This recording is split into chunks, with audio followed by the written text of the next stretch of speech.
Good evening. How's everybody doing out there? Shout out. I'm on the Rumble side, so what's up, Rookie? What's up, George? And what's up, Meadows? I didn't realize you could get animated GIFs like that. That's kind of tremendous, actually. So shout out to you guys for turning out for this one. Now, I got some good news. Hit 5,000 subs over on YouTube. All thanks to you guys. That's tremendous. Bad news is this is going to be a pretty hacked up stream, to be completely honest to everybody. Everything that could have gone wrong this weekend has gone wrong, so I've been playing handyman more than being a content creator, whatever the fuck you want to call this nonsense. So I want to say that I have a half an hour, if not a little bit longer, and I promised I was going to do this stream, but also, given the fact that it's Independence Day on Tuesday, and I think you guys let me know in the chat and all that stuff, like what your guys' long weekend schedule looks like. Not promising anything for tomorrow, but if we don't get through this entire town hall in a reasonable amount of time, it's about an hour and 20 minutes long, and I don't want to chop it up or anything like that, or rush through it or anything like that. I want to be comprehensive when we go through it. Might do something tomorrow? Might. Very tentative might, but then definitely do something. Maybe involving some RFK stuff, maybe involving some Trump stuff if there's some evolution when it comes to that scenario. So that's what's tentatively on the menu right now. But also, yes, like I said, I made the statement that I was going to do a stream on the weekend here. Time is not a friend of mine, but then at the same time, why should I take that out on you guys? You're good enough to turn out, and you know what? Hey, you've afforded me, the proper platform in order to communicate with you guys. So I just always appreciate it when I see Meadows, I see Rookie, and I see George in here. Haven't been able to look at the YouTube side of things. Make sure that Take Back America, Don, from Dem Boys. I love that stuff. Handy birthing person, that's what's up right there. So yeah. So, okay, cool. So, yeah, got everything over there as well. So, yeah, if that works for you guys, well, that should be good. So, theoretically, more streams, some amount of the same amount of content, right? But, like I said, I've been doing, in the background a bit, okay? Been doing in the background some research on RFK. I think he's a very interesting guy, okay? Except for some of his more recent comments. And I slipped this in, I think, probably when I did the SCOTUS React video on whatever the fuck that was. Was that on Friday? I guess it would have been on Friday. Yeah, that makes sense right there. Oh, no, that would have been Thursday. Yeah, he had this absolute borked opinion when it comes to affirmative action where everybody's kind of like, the fuck? They kind of like this guy. What the fuck is going on here? Regarding the Supreme Court banning affirmative action in higher education, I know many Americans feel that purely race-based decisions are unfair. Okay, print, perfect, stop. Stop right there. Stop right there, Rob. Stop it. However, this feeling misses important context. Why feeling? The effects of racist policies going back centuries are now self-perpetuating. Affirmative action understands this and uses race-based policies to undo the effects of racist policies. Yes, because things were bad in the past, now other people should suffer in the future. Interesting. Okay, colorblind admissions tend to favor those who are already in the circles of privilege.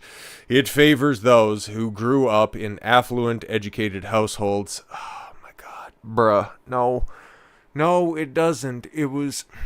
Affirmative action policies, especially in institutions of higher learning, overwhelmingly discriminated against the overperformers, Asian populations. Overwhelmingly. Like, this isn't even like a black and white thing. This is like, okay, you're keeping the smartest, most capable of individuals outside of the institutions where they could actually add value to them instead of extract value. I understand that he's got to walk a line to a certain extent in order to placate some sort of a base that's theoretically over there with the Democrats. It's just... It's not it. It's not it, buddy, because you're definitely... RFK has that appeal of being the crossover candidate where he could get some disaffected Republicans, depending on the way that the primary shakes out there. Could get them to cross the aisle for the first time in probably a long while. You could actually look at a Democrat and go, yeah, no, that's totally fine. Kind of more of a populist as opposed to being anybody who would be a card-carrying member of the GOP. So yeah, no, definitely. But then statements like that just kind of think, okay, cool, if you're for affirmative action, what other sort of discriminatory boundaries are you willing to put in place? So it gives people a moment for pause. And then he was also talking about the student loan, because the SCOTUS, if you haven't been paying attention, has been super fucking based. There's going to be another video that's coming out tomorrow that opines on another decision that they made. But here's the other one. The student loan forgiveness gimmick that Biden was trying to push through, and he campaigned on and said that, I'll sign an executive order that'll take care of all the student loans, get rid of $10,000, I guess. Even though I said we'll get rid of them, but $10,000 is a good start. So that could just be a perpetual campaign issue for Democrats going forward. And then, well, okay, here's RFK's take on it. The unfortunate SCOTUS ruling striking down President Biden's student loan forgiveness program was the predictable result of Biden's failures to bring Congress together on this issue of crucial importance to young Americans.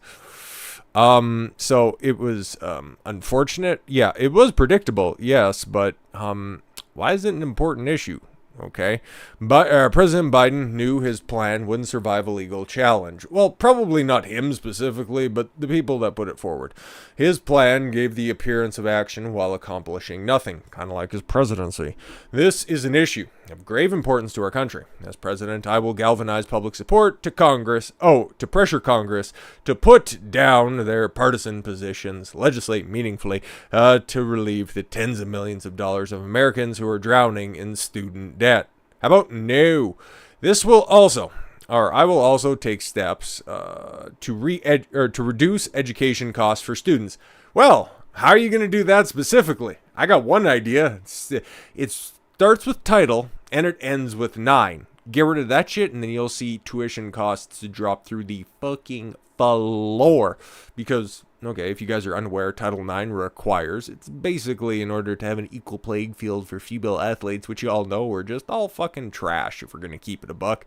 But no, what's the big money driver for colleges? Sports programs in the South, in the SEC, and basically any large school that has a decent to good football or basketball program, hey man, that's the cash driver. Okay, and then for every scholarship that needs to be handed out for every position on the football field, on the basketball squad, there needs to be an equal female scholarship that's handed out. But then that's also going to get borked going into the future, given the propensity for the Biden administration to think that a woman is anybody who identifies as a woman. So we can see some rulings going on that into the future. I don't know if Title IX will survive the decade. God willing, it doesn't. But that's what he's talking about. Reduce education costs. Get rid of all of these spurious, not tuitions, scholarships. There we go. I needed to think for a second. Get rid of all of those additional scholarships that don't need to be there. Which universities really need a fencing team? Okay, who needs I don't know, an equestrian gimmick, a polo team in the middle of Idaho? I don't think so, man. Just for the sake that they want to be competitive. They want to have a decent student athlete program. Now that the kids are finally getting paid, hey, if the university turns a buck on them, that's totally fine. Now that that's been equalized, let's take a look at the other stuff. Maybe it's on the card, or maybe it's in the cards. Don't know for sure. When I was their age, okay, yes, back in, because he's, 69 years old, RFK, we'll give a bit of a background on him for those who don't know the ins and outs on him. He's a lot younger than Joe Biden, but not by a lot, but he's like 1,000 times better than him anyways. When I was their age, college education cost about 1/7 of what it does today. A young person could work their way through college, graduate debt-free, if we devoted even a fraction of our military budget to higher education. It's good that he wants to be anti-war and shit, but then also at the same time, reducing the military budget at the time where the military is being fucked with more than it ever has been in at least my lifetime. I don't know. It could be virtually free to all, as it is in many other countries. Well, not many other countries have the same fucking population. Like even up here in Canada, tuition costs are reasonably high, mostly because the curriculums are just stuffed to the brim with a bunch of useless shit. Okay, funding higher education is not an entitlement program. It is an investment in America's future, just as the infrastructure and the environment. Ugh, let's invest in America's young people instead of forever wars.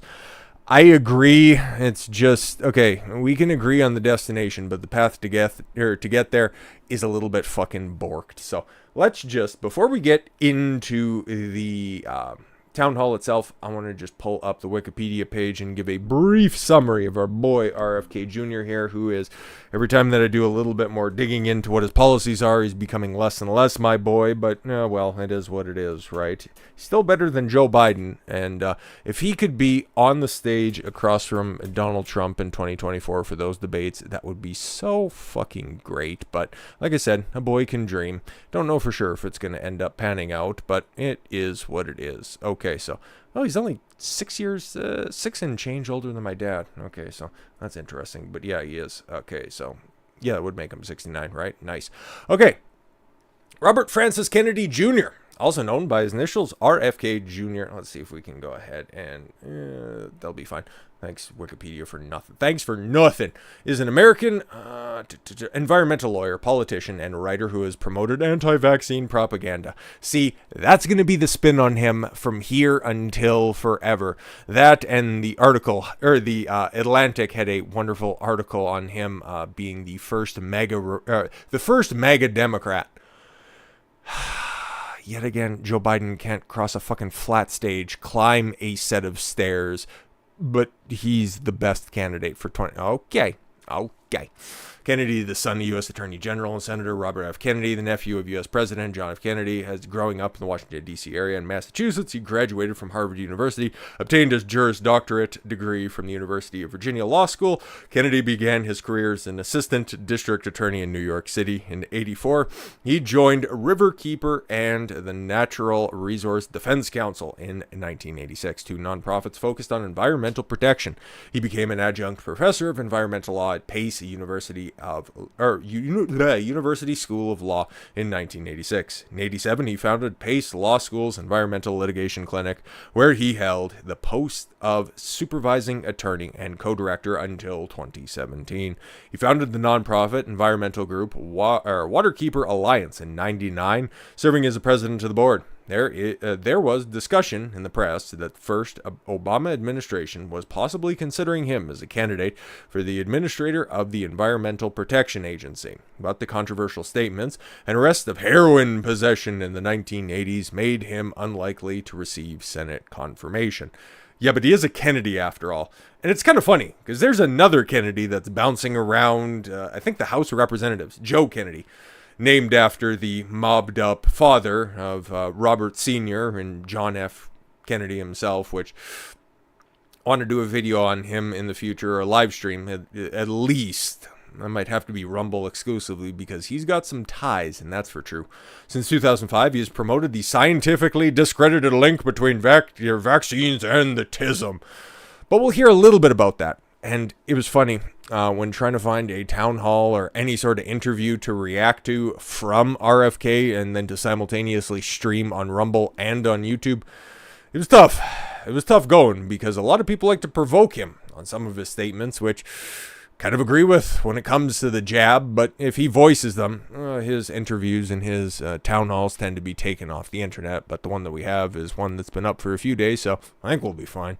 Since the onset to the coup, Kennedy has emerged as a leading proponent of vaccine misinformation. I thought it was going to be the opponent of the jabs because that makes sense. But no, it's misinformation. How is it specifically? Because he's kind of got the studies and he's kind of got the science on his side, not the science. So, okay, that makes sense.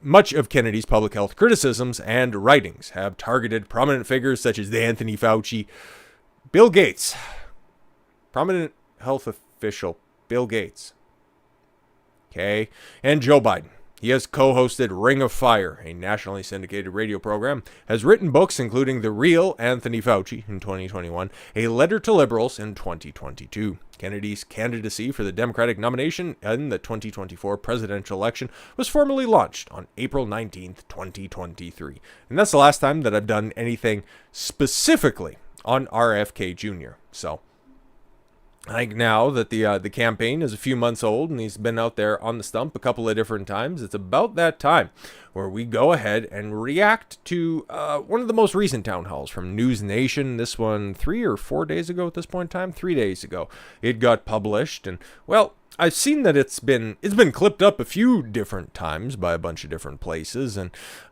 he's apparently left this lady shocked a couple of different times when he was talking about the coof jabs specifically, and well, I was just waiting for, if anything got taken down off of YouTube, because I don't want to flirt with another strike. I already had a dozen of them under my belt or up my sleeve.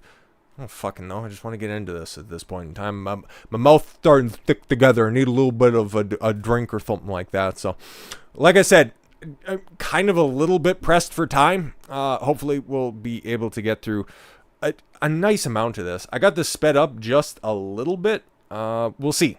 I think it sounds all right, but you guys let me know. I haven't had the opportunity to look at the chat outside of the initial hi, hello. So I'll be hopping between both chats, making sure that everybody gets appropriate amount of love. Seeing that Rumble was turning out very nicely. Shout out to you guys. Again, it's so wild to think. What is it? Just crossed 5,000 subscribers on YouTube, which is, I'll level with you guys. That was my goal for the end of the year, but to get there in half the year is kind of fucking wild. So I do appreciate you guys, and we'll probably do a much more formal celebration on Tuesday where we can do like a big Q&A. So if you guys got any questions, everything's on the table. So if you got any questions like that, feel free, save them up. We'll do that more formally on Tuesday. Okay. And then, yeah, over on Rumble, what is it? Clipsing getting very, very close to 1,200 followers over there, and we get a substantially more voluminous audience over on Rumble.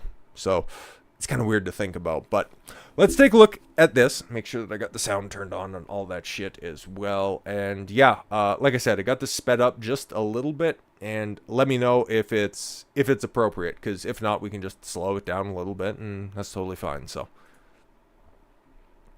there is no sound here at all whatsoever. So okay, I'll just go ahead. I'll run it back. There we go. Good evening, and thank you so much for joining us. I'm Elizabeth Vargas. Democratic presidential candidate Robert F. Kennedy Jr. has his sights set on something that hasn't been... I know that right there. I know I like it. I could listen to it, but then at the same time, we'll just slow it down, because we'll break this into parts, okay? Been done in modern U.S. history, beating the sitting president for his party's nomination for the White House. And so far, he's off to a solid start, polling at 15%. I just hope that this isn't copyright, okay? As otherwise, if this goes down, yeah, we'll see ultimately what ends up going on. So I need to check what's going on over here. But yes, okay, cool. Percent against Joe Biden in a recent Emerson College poll.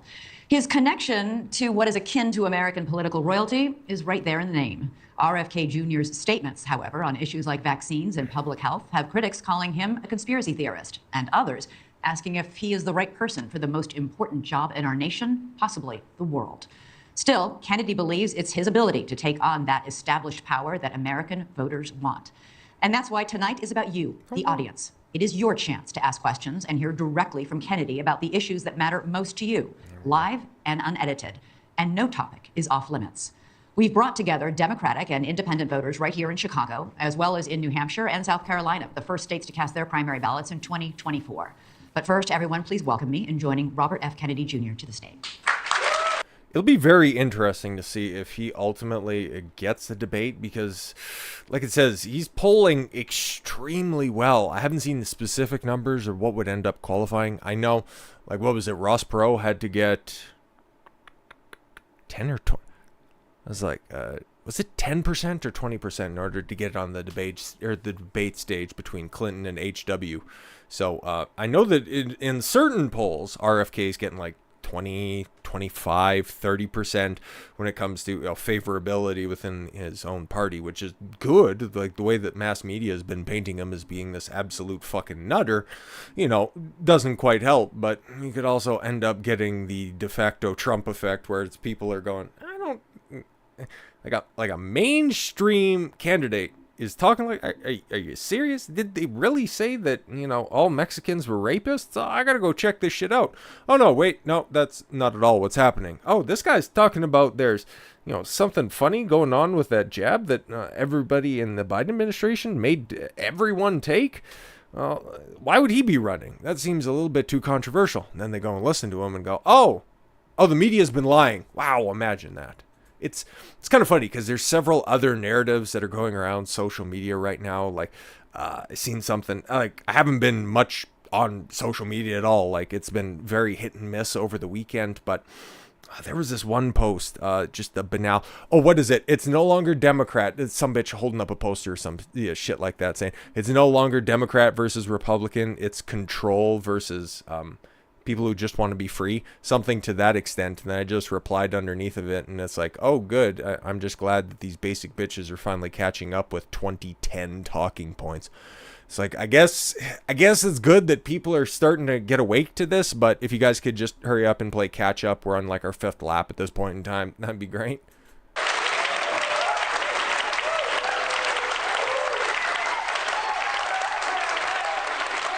you. That is a warm Chicago welcome. Let's get this part out of the way. Your voice is raspy. Why don't you explain to our audience why? Oh, that's interesting. Okay, because I've heard a couple of different things when it comes to why he kind of sounds like a frog being boiled in acid. I know it was not an accident or something like that. Well, obviously he's going to say that, but okay, cool. So now we have the facts on this stuff, okay? Even though I'm still going to mock him because that shit's funny and he's a grown-ass man and he gets it, okay? I had a very, very strong voice till I was 46 years old. It was unusually strong, and even at that time, I was making a lot of my income doing public speaking, and I could speak to large halls without any amplification. And then in 1996, when I was 42 years old, I got struck with a disease, a neurological disease, an injury called spasmodic dystonia, and it makes my voice tremble. And I actually, at the time, I didn't know what was wrong with it, but when I would go on TV, people would write me letters and say, you have spasmodic dystonia. And you should see Dr. Blitzer, who was the physician who was most famous for treating it. And I ultimately went to see him, and he confirmed that I had the diagnosis. So it makes it, I think it makes it problematical for people to listen to me. I cannot listen to myself on TV.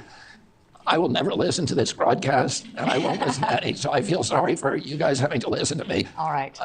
But I'll say one other thing, that my throat was much worse, and I went to Japan with Cheryl about 6 months ago and had a novel surgery that they only do in Kyoto, and it made my voice much better, which you probably won't believe, but it was much worse than this before. So. Okay. Well, we have a lot of questions tonight. Yeah, she was uncomfortable with that, but obviously he lives with it every single day, so it's like, yeah, no, this is just the spiel that I gotta say, but interesting as well. Like, he's far more affable than legitimately anybody else that I've seen take up the Democratic stage, especially because I was watching fairly closely when it comes to the Democratic primaries back in 2020, and ain't nobody going to be as self-deprecating as RFK Jr. was just right there. It's very relatable. It's like, yeah, I've got an obvious disease. It's like somebody who would come up, rocking a stump instead of a left arm. And yeah, it was just, an errant lawn mowing accident. No, but seriously, folks, I got this disease. And it's like, oh, okay, cool. So again, people are automatically going to get turned off and just trying to feign. It's like, oh, I don't really know. I just don't like the way that he says the thing. I like what he's saying, just not how he says it. And just try to fucking mask it any other way. Again, let's just get to the facts. It's like A. Meadows was just talking on Rumble. It's like, yeah, he's got a good stance when it comes to vaccines. I agree. He's got the facts on his side. Again, I don't care how the message is delivered. I just want to know what the message is. Okay? For you from our audience. Let's get started. Before that, though, I want to say you're asking Democratic voters in this room and across the country to do something that hasn't been done in 167 years in this country, to vote out a president of their own party. Yay. Not to mention, replace him with somebody who hasn't even held elective office. Why should they take that chance? Well, okay. What are your guys' answers on that one? Other than the fact that Joe Biden can't hold conversation. He can't traverse flat, dry ground. But I guess he did get 81 million legitimate votes in 2020. All right, YouTube changed that policy, right? Anyway, so, yeah. I don't know what. Actually, you know what? Hey, RFK, he might even be able to bite into that dead demographic the way that Joe Biden did as well.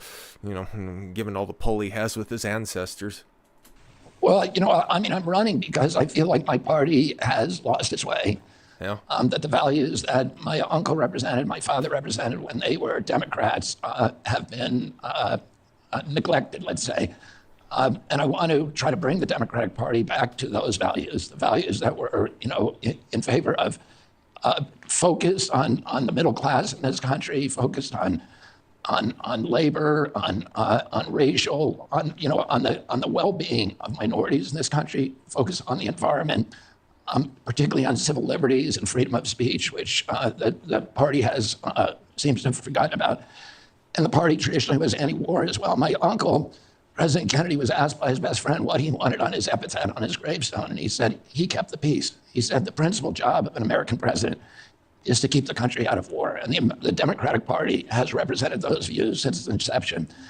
And I think, you know, particularly what we're doing now in Ukraine is a departure from that. And I don't mean that, you know, I'm very, very sympathetic to the Ukrainian people, and I am not sympathetic to Putin, who invaded the Ukraine brutally and illegally and unnecessarily.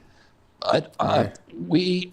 Not exactly a great stance. Over on the YouTube side, which it looks like YouTube really loves themselves some RFK discussions. Holy fucking Christ, man. Just absolutely abysmal. But it's all fine. I see LSF's in here. But Dennis Page raises a decent question, one that I haven't really thought about before. But who the hell is News Nation? News Nation, it's kind of seems like it's the Life Raft.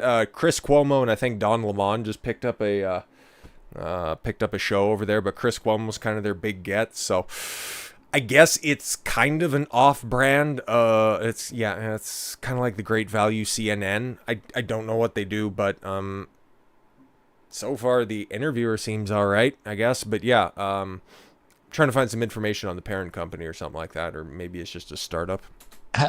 We have neglected many, many opportunities to settle this war peacefully. And by the way, my son Connor went over to the Ukraine and fought for a special forces unit. He was a machine gunner, and he fought in the Kharkiv offensive. And so myself and my family are very, very sympathetic to the Ukrainian people. I think the way that we have conducted the war is bad for the Ukrainian people, is terrible for the Ukrainian people. This is a story that's been very much... Yeah, 1,000%. But like I was going to talk about first, when it comes to just labeling, it's like Putin went in and it was... illegal what he did, and already just starting to saber rattle. The only person so far who's actually had the most measured take on this, surprise, it's Trump when it comes to that stuff. It's really not our issue. And then, yeah, but RFK did follow everything up very well by just saying, the way that the United States is handling this right now, it's a proxy war. Yeah. Testing out our new capabilities in order to figure out where the holes and everything are. It kind of makes sense to use, other people's bodies in order to figure out, oh, okay, cool. What about the German Leopard tank? Oh, not all that great. Okay, what about this new, what about our new artillery capabilities? Oh, don't really do all that well against anti-air. So you can take it back to the lab and refine it. So when we eventually do end up going to war against, I don't know, there's probably some brown people in Africa that are going to need some fucking bombing here in the next couple of years, depending on what happens with the next set of elections. But it's a way where you can test out different tactics and the different munitions that are available in order to refine it with just very little cost outside of just simple resources. Meanwhile, Russia on the other side, they're doing fine. Actually, they're doing better than fine, given the fact that all of the best technology is on display and they're absolutely beating the brakes off of those fucks that are out there. If Zelensky would just get to the negotiation table. But no, man, there's way too much money to be made right now in order for anybody's egos to get the fuck out of the way. Much in the headlines this week with the failed rebellion in Russia by Putin's own mercenary henchman, Yevgeny Prigozhin. The world held its breath because Russia has more nuclear weapons than any... Listen to Scott Ritter on FNF, or even Ryan Dawson on FNF for clarification on that. Long story short, the Wagner Group was basically Blackstone, paramilitary group, that equivalent over in Russia. Russia wasn't allowed to have specific military forces to be occupying any of the areas in Ukraine, but of course, because they have a paramilitary ops using the Wagner Group, you could go be over there. They're kind of local celebrities, local heroes when it comes to that. And, at least they have a reputation. Prigozhin thought that he was getting a little bit too big for his britches, decided that, you know what? Hey, now's a great time to go in and try to seize some opportunity when it was there, until everybody realized, oh, you're going to go up against Putin. Well, go get fucked, pal. And he's like, well, what the fuck am I doing over here? So then that's why he's going to be spending the rest of his time over in Belarus, where I'm sure he will be given all the help that he needs. But the way that the media puts it, the people are rebelling against Putin. Meanwhile, the Russian people fucking love Putin. Any country on the planet. And I want to take us to our first question from Tiani in Manchester, which is about Russia. Tiani? Yes, thank you, Elizabeth. I have heard and read that you believe that Russia has acted in good faith towards trying to resolve the war in Ukraine. Yeah. And I'm wondering if that is actually your position, and how would you bring peace to the region without emboldening Putin and threatening democratic self-government around the world? Well, that is a bit of a misstatement of what I said. What I said was that in April of 2022, the war began on February 24th, 2022. In April, there was a peace outreach by Putin and Zelensky. And they actually signed a peace agreement at that time. And Boris Johnson was dispatched by the White House to sabotage that agreement. Okay, this is all The Russians were acting in good faith. After signing that agreement, they were actually withdrawing troops from the area around Kiev. So it was clear that they were operating in good faith at that point, and we were not operating in good faith. We should be trying to settle this war through diplomacy. Since then... No, that's 1,000% facts right there. That was revealed... God, I can't quite remember when that came out, but I remember seeing that. Yeah, and then also Joe Biden making phone calls as well. It's like, no, we'll just make sure that we fund everything appropriately. It's funny when Joe Biden makes phone calls over to Zelensky. No impeachment inquiries into that one, huh? And there have been 350,000 Ukrainian kids that have been killed, and we've turned that nation into a proxy war between Russia and the United States. Mm-hmm. And by the way, we were told this was a humanitarian exercise. If it was humanitarian, it means reducing bloodshed and shortening the conflict. But when President Biden was asked, why are we over there? He said, for regime change of Vladimir Putin. Yep. In April of 2020. Why? Because, in everybody's lifetime, who's always been the big bad? Literally everywhere. Every single news outlet. Russia's bad. Russia's bad. Putin's a dictator. Putin's a war criminal. Every single fucking outlet, whether it be Fox News, CNN, MSNBC, News Nation, everybody wants to go ahead and paint him as the devil incarnate. But in actuality, you ask the Russian people, they're totally fine with the guy. That's why... You know what? You take a look at what's going on actually over in Russia, or listening to people who have actually been over in Russia. You get a very different perspective on things. RFK's 1,000% congruent with the people that I've heard that have been over there, the people that have actually witnessed what is going on. So, kudos to him. Or 2022, his defense secretary, Lloyd Austin, said that the reason for America's presence in the Ukraine is to degrade the Russian military and exhaust its capacity to operate anywhere in the world. Yep. That is the opposite of a humanitarian mission. That is a mission about a war of attrition in which the people who are dying are Ukrainians. But when you say you would negotiate a solution, what does that look like? Do you award? There was a 5-point plan that Putin put out to begin with, the independence of the Donbass region, which they voted for back in, I think, 2016, and then again in 2022. But those elections don't matter, right? You can question those ones. Crimea belongs to Russia. You get rid of all the Nazis in your military, Ukraine, which, oh boy, are there quite a few of those over there. More than just the Azov Battalion, the Kraken Battalion as well. Sidney Powell, no relation. A bunch of other, insurgents groups over there as well.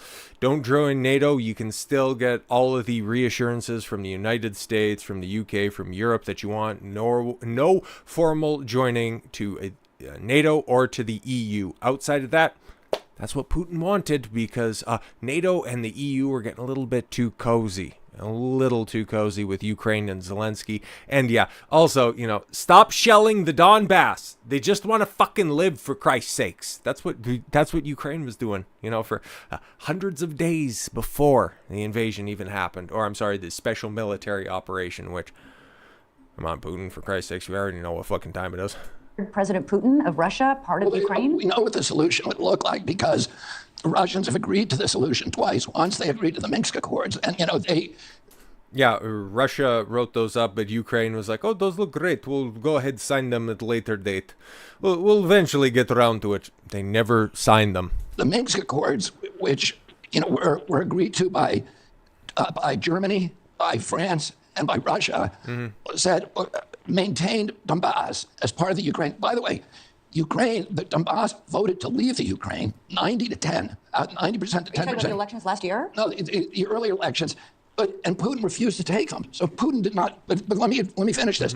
The Donbass, or the Minsk Accords, which all those countries agreed on, and then in 2019, Zelensky ran for president for the first time. Yep. He's a comedian and actor with no political experience. He won on a peace platform with 70% of the vote. His campaign was, I will sign them and ratify the Minsk Accords if I'm elected. And as soon as he got elected, he pivoted. Why? Because of U.S. pressure from the neocons, from Victoria Nuland and the neocons in the White House. They did not want peace. And because of pressure from ultra-nationalists within the Ukraine who said they were going to kill him if he signed the accord. But if you negotiate with Putin now and get him to stop his invasion, I know you said you're not defending Putin, but he's an accused war criminal. He poisons his enemies and imprisons his enemies. He's an autocrat. So if you... Okay, this is where the leftist bias is coming in quite a lot. Can you substantiate any of that stuff? Yeah, I don't really think so. But if you want to talk about war criminals, take a look at what happens whenever certain certain military groups in Ukraine, they see some people on the streets that they don't necessarily like. Does everybody remember those green dye baths and people getting saran wrapped light standards? Yeah, no, that's the type of people that are over there. Just saying, well, Putin's a war criminal. What do you mean by that?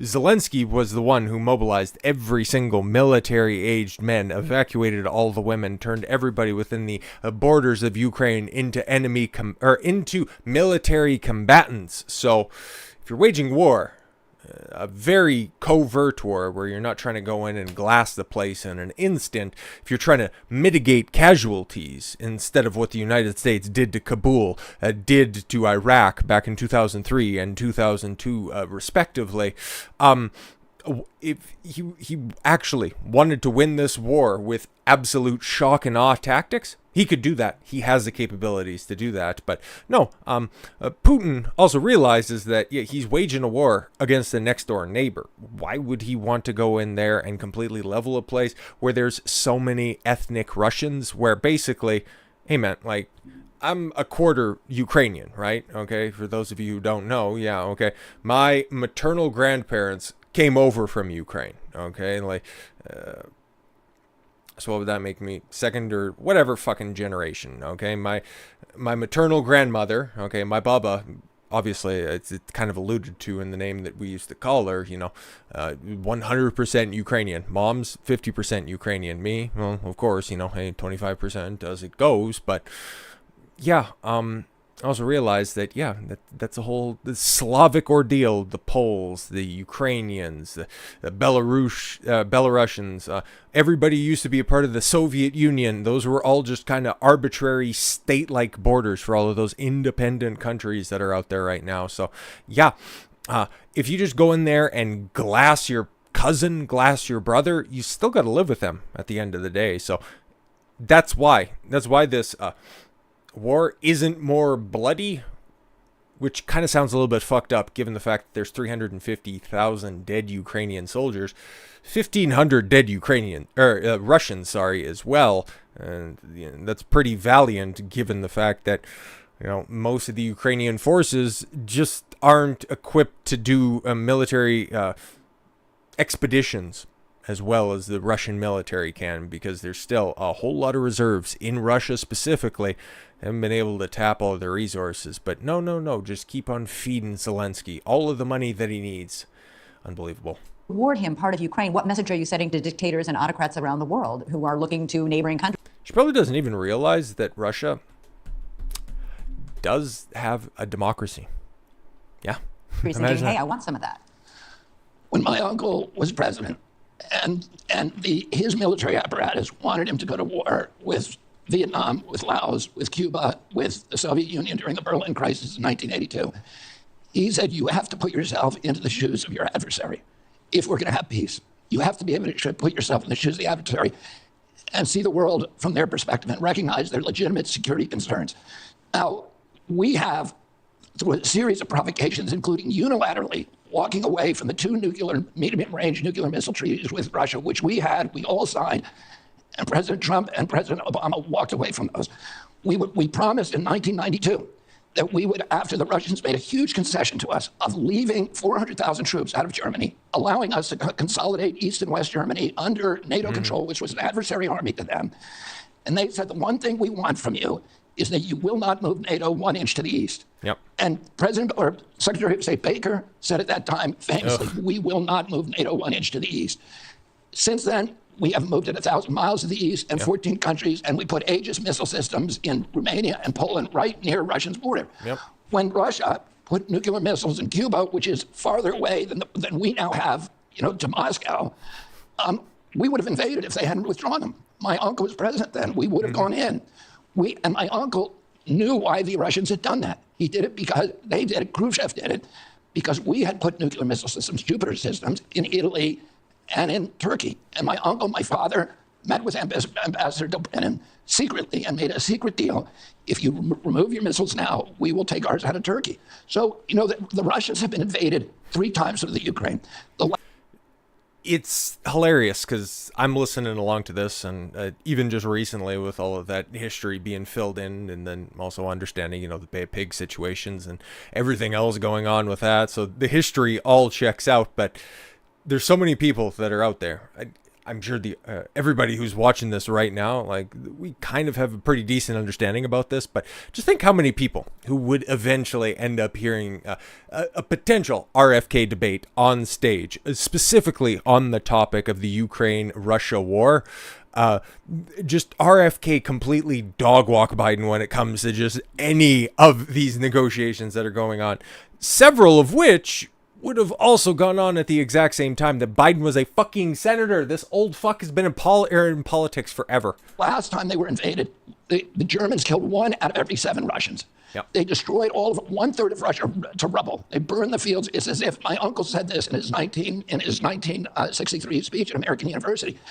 He said they destroyed the equivalent of destroying the entire part of the United States from the East Coast to Chicago. Imagine if all the wheat fields, all the forests were burned, all the cities reduced to rubble. That's what was done. They have a legitimate concern about us moving NATO into the Ukraine. We would never let them put missile systems in Canada or Mexico. We would invade if they did that. And we have to be able to put ourselves in their positions. We have a lot of questions to get to, but you know that the vast majority of Democrats fully and consistently have supported President Biden on his support of Ukraine in this war. Yes, because they're only getting one side of the story.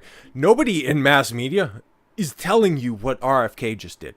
He just dropped a knowledge bomb that looks even worse than anything that Putin's dropped on Ukraine so far. So, holy fuck, man. If they actually heard anything like that, maybe their opinions would change, but maybe I'm just thinking that there's too much hope that's out there. I would like to think that, when people are confronted with the facts, they would change their opinion, but I've been disappointed way too much in order to think that would actually happen. You seem to be out of step with the voters of the party that you're asking about. That doesn't make it right, Elizabeth. That does not make it right. Yeah. We need to be a moral nation. We need to restore our moral authority around the world. If every Democrat is against me on that, I'm still going to say it. I'm going to tell people the truth. And our leadership. And you think giving part of Ukraine to Putin is restoring our moral I authority? didn't say giving part of the Ukraine to Putin. Putin agreed originally to leave Ukraine alone if we sign the agreement. So, Putin was not demanding any part of Ukraine, even though the ethnic Russians voted 90 to 10 in the Donbass to join Russia. He said no. I don't know what the negotiation would look like exactly, but I know what they agreed to before, and it was a reasonable agreement. They just did not want NATO to go into Ukraine, and we said we don't care. By the way, when we originally said that we were going to do this, George Kennan, who is the most important diplomat in American history, he was the architect of the containment policy after World War II. He is a deity in American statesmanship. He said, if you go into the Ukraine, you're going to force the Russians to have a violent response. William Perry, who was Bill Clinton's Secretary of State, said, if you go into the Ukraine with NATO, I'm going to resign because you are forcing the Russians to retaliate violently. And William Burns, who is now the head of the CIA, was then the U.S. ambassador to the Soviet Union, said the same thing. He said, you cannot move NATO into the Ukraine because it is going to force the Russians to retaliate violently. And he called it a red line. He said, if you cross that red line, Russia is going to have to go into the Ukraine. So all of us knew that. All of our diplomats knew that. And the comic book depiction that the American people have been told by their leadership, I want to tell you something. The seats that you're sitting on today, do you know who first had put those seats in here? The very seats you're sitting on. Donahue, Phil Donahue. Phil Donahue was the most important, the most popular daytime host. And do you know what happened to him at the height of his popularity? He told the truth about the Iraq War. He said there are no weapons of mass destruction in Iraq. 2 days later, he lost his job. And that's why those seats are empty. So we have to, and now we all know he was right. So Iraq hadn't had weapons of mass destruction since like the early 90s. Oops. What I'm saying today, I know 10 years from now, everybody's going to understand this is the truth. We have been lied to by our press, by our government, and we need to start hearing the truth, and we need to stop paying attention to these comic book depictions that say there's bad guys and good guys, and America's always a good guy, and we never make a mistake. We have to understand there's nuance, there's complexity in our relationships, and we need to be able to put ourselves in the shoes of our adversaries if we're going to have true peace in the world, which we all want. All right, this takes us to a question from Sandy Muller. Holy shit. That was so fucking good. Holy shit. I didn't realize that that's where they started off, but oh man. Like I said, I'm impressed for time, but got a little treat for you guys, in fact, okay? Because I think, like I said, if there's going to be a little bit of room, I might be able to do this tomorrow, okay? Might be able to finish this one because we still got an hour left, and fucking Christ, like I'm right up against it because I need to go back to my parents' place, okay, because there's some shit that I'm taking care of over there. They're out for the weekend, so I'm looking after that, and then they also had some animals that needed to be looked after. I have to go back over there and take one of the cats, which I'll just go grab it if you guys want to see. She's my best friend. She always loves to see me. She's currently in my kitchen right now because the other one was fighting with her, and everything's all fucked up, so I need to go back over there and drop off those animals. But I'll give you guys a little bit of a treat. How about that? Okay, so just give me a second. Okay, I need to turn that off. Still here, by the way. God damn it.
She's very fluffy, but not exactly very personable. She's kind of freaking out right now. Name's Charlie.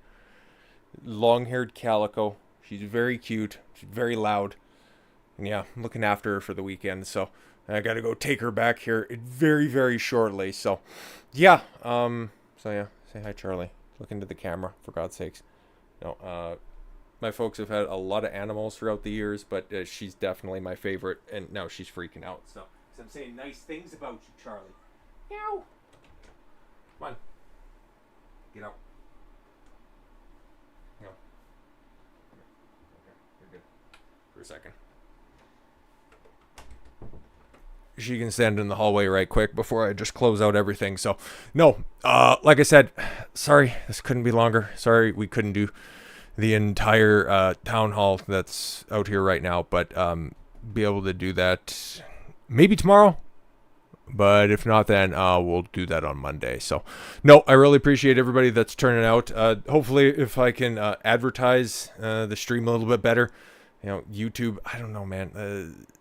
Maybe they got a hard on against RFK, but I don't know. I still want to do this because that Russia answer was fucking tremendous. But yeah, if you guys are interested in more of the stuff like that, can't highly recommend enough the Rumble version, because it's just basically Myron and Scott Ritter, F&F from Thursday of last week. It's a 4-hour long interview. It's very, very good, very detailed, covers Iraq and covers Ukraine-Russia situation intensely. And Lord Stay Frosty also talked about the Colonel Douglas McGregor podcast that was PBD. I think that was on Saturday or Friday or something like that.